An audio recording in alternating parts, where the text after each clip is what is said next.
On RJF, we've got an Enforcer 4R. Is that ballistic variant again?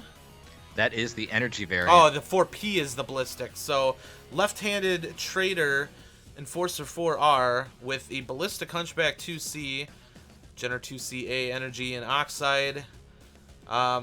Those two lights, we got to see if they can get a little bit more of that synergy together, working together to get some ganks in on there.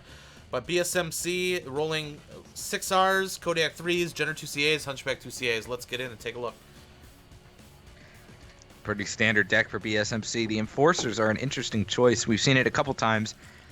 I'm not sure if I like taking the Enforcer over the Hunchback 2C on the Tourney client. That Hunchback, just the mounts on it are so good. The Enforcer is a side peeker, and the low arm, and if you lose that arm, you're done. It's game over. Yeah. You got to think that it's by design. Like, they have some specific spot that they want that Enforcer to operate out of. That's the only thing I can think of. Left-handed peek, they're going to try and use that Enforcer to its fullest ability because the Hunchback 2C is not a very good side peeker. It has a very large silhouette for a medium. Its strength is peeking top, and with all these spires, you don't have as much opportunity to do top peaks. Top peak's obviously very strong when you're on top of the spire, but even then, some of these can have some asymmetrical peak capability. So here we go. RJF stepping up to the Alpha Lance, trading in to Skate Knock and Morita. And those Kodiaks are back again. Oh, Skate Knock just got an arm blown right off. Bad trades into that CJF front line. Are they really going aggressively? Are you seeing this from RJF? They're sending their Timberwolves aggressively to try and cap those Hunchbacks. Right now, those Timberwolves are firing across. They're not even looking at the Hunchback. There they go. So they're going to have some Timberwolves right up in there, and I don't think Black Spikes is going to be able to hit them from here. Corner. They have an escape. They have an escape if need be, but those Hunchbacks are outgunned on that corner. Both of them knocked in, very low right off the bat, and starting to get some hits from the side. Lights are getting a little aggressive here, pushing up out in the open. I don't like where these Hunchbacks are, and they are paying for it right now. Some awesome strikes coming in, dropping both of them into that 50% range. The Kodiaks for RJF are also in the open now. The Timberwolves are coming back to meet them. These two teams are getting danger close on each other right now. So it looks like Black Spikes is moving up. They're going to be right on the other side of the spire. They're trading across the arena pit. And we're going to have to see whether or not the numbers go in one direction or the other. RJF is taking damage, but so is Black Spikes in pretty definitive numbers here. And those Hunchbacks both pretty damaged, but I wonder if those are just superficial damage with the arms. A lot of it is. They have armor on the front still. But one of the lights up in the arena, they're pop-tarting out of the arena and getting some poke damage in. Minimal at best, but it's better than just hanging out. Doing whatever they can. And here come the lights for Russian Clan Jade Falcon into the arena as well. So we got ourselves a 2v2 light brawl in the arena with a lot of fire going overhead. Slim Shady for Black Spikes is about to go down and he falls. Burya is trying to climb out of the pit but gets stuck on terrain. He's stuck, and he is stuck. in a terrible position. Oh no! He got Kodiak completely goes stuck. down as well for Black Spikes. Another mech goes down for Black Spikes. 4 quick kills. This is not looking good right now. There's a very aggressive opener by RJF, putting those Timberwolves right up in the face of those Hunchbacks right off the bat. 2 mechs remaining. RJF is going to win this game.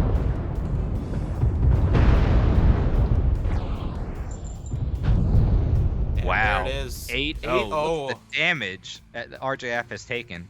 They spread it We saw very this well. against Lords. This was how RJF beat House of Lords in the opening day of the EU matches, spreading the damage very well across the team. Another good game by RJF. Initializer pulling 881 damage with that Kodiak 3 was operating out the backside, but it was not enough. It was just not enough to carry the team to victory. Everybody else just getting wailed on by a constant flow of damage coming in from RJF. And oh man, if only some of those guys were able to pull a little bit higher numbers, it could have swung the other way. Somebody's asking what headset you're using. This is the Razer something or another. Razer something another. Coming to a There you store go. near you. Now you have it. The Razer Black Shark. So, drop 1 goes to RJF. That means Black Spikes is going to be able to pick their team side for drop 2. Let's see if they can put something together. What side are they picking? Want Team 1. So BSMC is going to swap to Team 1. I think it's time for a giveaway.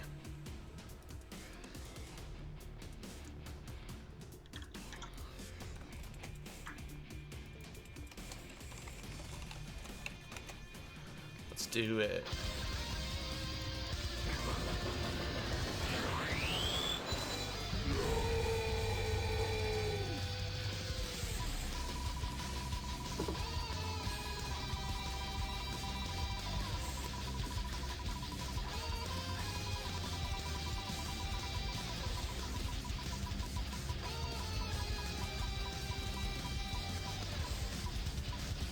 And the winner is Spectre 1. Spectre, that mercenary fighting in the Solaris Arena. George Ledoux way better at that than I could ever be. So Spectre 1, you have won a standard mech pack. Send Band P17 a Whisper with your in-game name and what pack you would like. Congratulations. Let's go back and watch the replay on that one.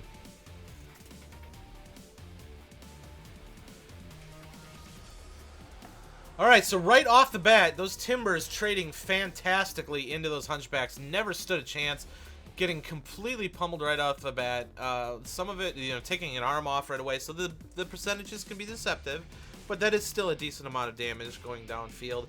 But the big surprise here is right off the bat, 2 Timberwolves moving up essentially alone right into those Hunchbacks, probably knowing that Black Spikes did not have Overwatch backing them up. Now this is low ground here.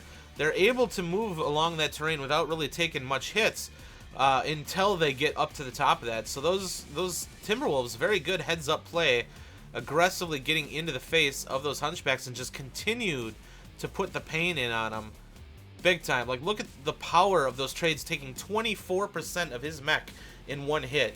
That is massive. Massive. And then here comes this airstrike.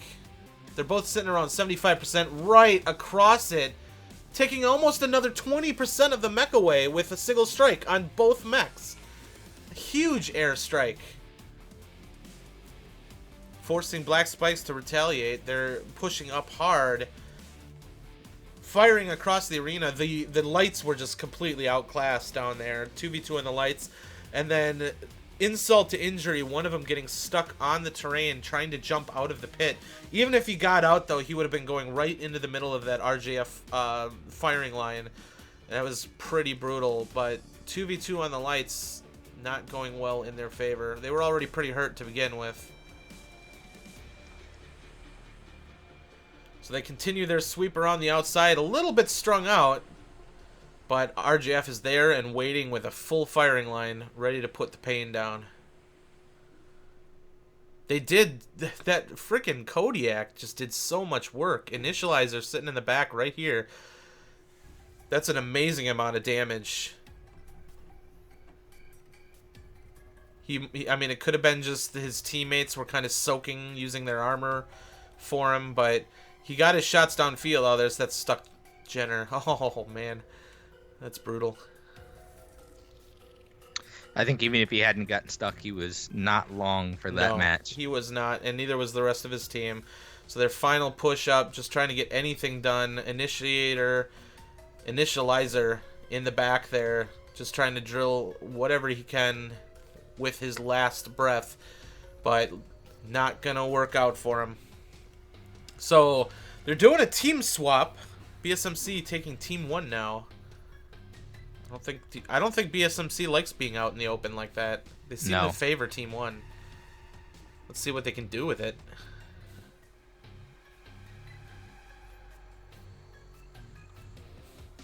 Both teams in lobby, just waiting for them to get readied up, and then we'll take a look at the decks.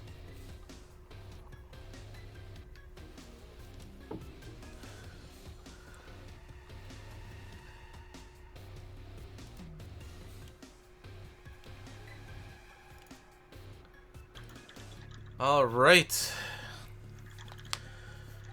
Whew, we've been going. This has been a marathon. This has definitely been a marathon. We do have one more regional final match day coming up on Monday. North American. Tomorrow, yes. That is tomorrow. That is tomorrow. After work tomorrow. North American Day 2. We've got 2 teams eliminated. And who are those 2 teams? That would be Storm Jaguar. Storm Jaguar. And House of Lords. House of Lords. Have been eliminated from North America. So 3 teams remain.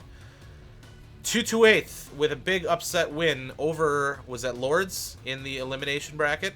That is correct. And going up against Steel Jaguar and Imperial. So that should be exciting. Should be very exciting. But by the end of today, we will have a second golden ticket handed out for a team to make it to Vancouver. Let's go take a look at the decks. On the Black Spike side, dual Warhammer 6Rs, dual Kodiaks, Hunchback 2CAs, and Jenner 2CAs. On the RJF front, Enforcer 5P, Timberwolf. That is the ballistic. That is the ballistic, yes. Yep. Dual Kodiaks, Timber, Jenner Oxide, Jenner 2CA. Let's take a look. Take a look.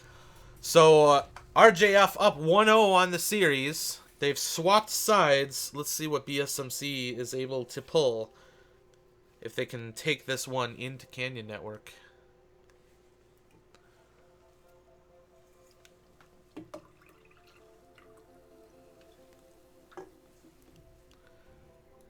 Gotta wonder if BSMC is gonna do their moving echelon formation, we'll call it. A sneaky echelon. Gauss PPC, some UAC 10s. A very mixed Pinpoint and DACA build across the board again. Small pulse PPCs. The small pulse spear PPCs actually worked out pretty well for them. Absolutely, one bringing 4, one bringing 6. I mean, once they got in there, they had brawl capability, and it added up to work in their favor pretty well. Wow, early pre-fire around the corner just in case somebody was going to peek up. RJF pulling out of Alpha Lance, crossing the open field, unopposed. Looks like they're setting up near Hoop and actually heading over to where Alpha Lance is typically spawned. They are being watched by the Slim Shady, who is standing up underneath the spire. That was terrible. Oh, come on. That was terrible. Oh, some It's been a long day, folks. It has been. I'm going a little bit loopy here. So, once again, Timberwolf leading the charge. RJF Volkadev, their team leader. Hard. Pushing very hard. So, Black Spikes is stepping up to receive. They're coming to meet him. Gotta be careful with those Gauss PPC, though. If they get some early crits, it's gonna be bad. Elysium is actually stepping forward into the firing line. I'm not sure why he's continuing forward, but he is being focused down. And now he's backing up, but he is open center torso. That was a bad maneuver to step up like that. But Kodiak does go down for RJF. And looks like Elysium does fall as well. Kodiak down on both sides, but they have lost a Hunchback as well. Heavy Doc Kodiak coming. goes down for BSMC. Both 3-2 Kodiaks right now. down on both sides right now. Phoenix Fire in the Warhammer 6R gets taken down, shot in the back. They've got a scrum going on here. They're evening up a little bit. Volkadev in that timber, the focus of the fire right now, but he's keeping himself alive. He's got small pulses hitting him in the rear. One shot, rear torso on RJF Volkadev, but he's keeping somehow it alive. Still alive there. The Oxide came in on the backside of Ripkowski, and he is basically in a 1v1 for his life right now, and it's not Wow, looking RJF's good. gonna win this fight. Oh, and Black Spikes falls in drop 2. Very solid win by RJF. I'm a little concerned about Elysium taking that extra couple steps over cover. I'm not sure what the intention was there, but it got him killed very, very quickly. Especially Goss PPC. You can't really tank with that. You're going to get crit out very, very quickly. Yeah, and there were some damaged mechs for RJF, but still, Hunchback 2C and Enforcer 5P, both very well in the green there on their armor, and Helmashek in the Jenner 2CA, 98%, barely touched. That was close, but unfortunately not enough for Black Spikes. And Black Spikes is eliminated from the regional finals. So, coming up, the finals. 5 teams have entered, 2 remain. 1 gets to go to Vancouver. Eon Synergy versus RJF coming up next. Take a look at the damage. Held mostly under 300 for the majority of BSMC. Elysium only 106. That heavy push up, well being the focus fire, just really silhouetted himself. Did not use cover properly on that approach. I don't know if it was a miscue, if they called to like crash into him and he was the only one who moved, or what, but something went terribly wrong for Elysium there, and it cost him his mech. Whether or not that was a game changer remains to be seen. You know, it's hard to say. RJF had a really good push going on, and they had the heavier weaponry at close range, and I think they did a fantastic job with it, getting their oxides in on the backfield as well. Whew, whew, whew, whew. That was exciting. Gosh, those pushes, when they meet coming from Alpha Lance to Alpha Lance, they make for some great views. There was a firefight. Taking a look at the bracket here, Eon Synergy versus Russian CJF in the final. If Eon Synergy loses here, that means they will play again. So if you notice, they played in match 5. Russian CJF lost. They're playing again now, and if Eon Synergy loses, they will play again in match 9. But if Eon Synergy wins, it's all over, and Eon is stamping their ticket to Vancouver. All that and more coming up right after this giveaway.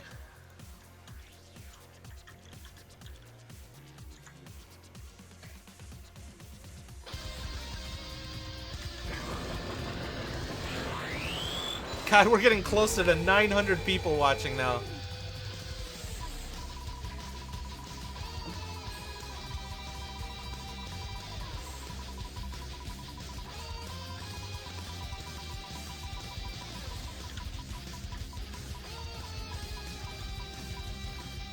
And the winner is Barbaros 1974. You are our winner.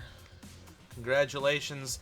Send Bandit P17 a whisper with the mech pack that you would like, as well as your in-game name, and we will get that injected in your account. Injections will happen during the week, this upcoming week, but you got to get me that info.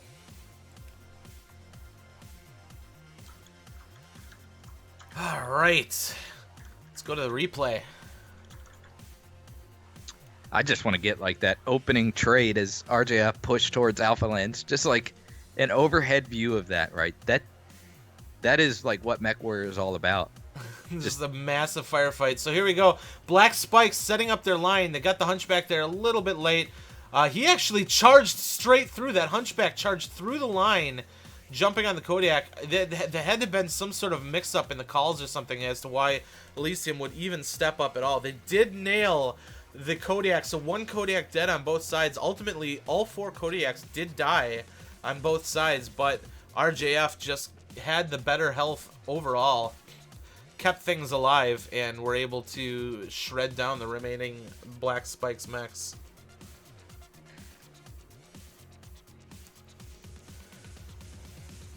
Just a massive scrum, and the amount of time that Volkadav was able to spend alive, getting hit in multiple directions, keeping that mech alive, that is impressive. That amazing tanking, just doing a fantastic job spreading, spinning in circles, and using every little bit of his armor on that mech. And using the small... So he had small pulses. Was that SRM Timber?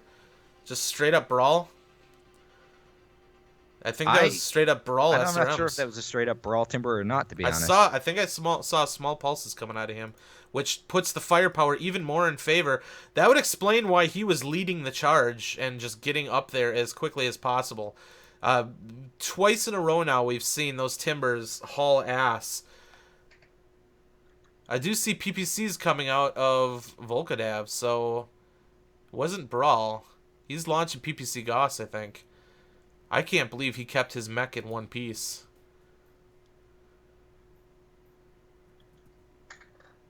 So small pulses are coming from the Jenner 2Cs.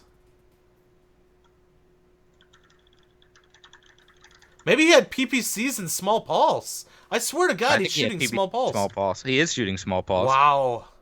It's kind of like those hunchbacks then, a little bit, in that running a long range, kind of a bracket build, but PPCs still do damage at close range. They're hot, but he was able to keep his mech going. But they could use those small pulses very well. And we've seen that now a couple times on these EU matches, bringing small pulse instead of more heat sinks on some of these PPC mechs. You run a little hotter, but when you get close, you can get rid of the PPCs and start using the small pulse and do a lot more DPS. So you have the good opener. I mean, you rarely see bracket builds work very well, but we've seen it demonstrated solidly here. Well, I think the key thing here is you're giving up heat in a bracket build rather than weapon or firepower. I think is the difference. It's sure it affects your DPS. Heat is your currency. Yeah, and heat is your DPS. But on a poke deck, you can afford to step back and not shoot quite as often. So you're trading off your DPS at range, where it's not necessarily as important to have that DPS, without giving up your pinpoint alpha, which is important at range, and instead you're trading that for the higher DPS at close range, where it is important. So I don't think that's honestly a bad thing to do. It obviously worked for him. Those light mechs doing a pretty solid job as well, getting in there and just like that Warhammer had no chance as soon as that Oxide jumps on him. He's forced to face with that Oxide, or he's going to get one shot in the rear core. But now he can no longer help out his team, and those PPCs can't do anything against that Oxide in close range. It's got the UAX, and that's it. So alright, well, we're going to head back to the bracket for a little bit, take a little bit of a bio, get these teams in lobby, and we will be back for the finals to see who's going to Vancouver. See you in a little bit.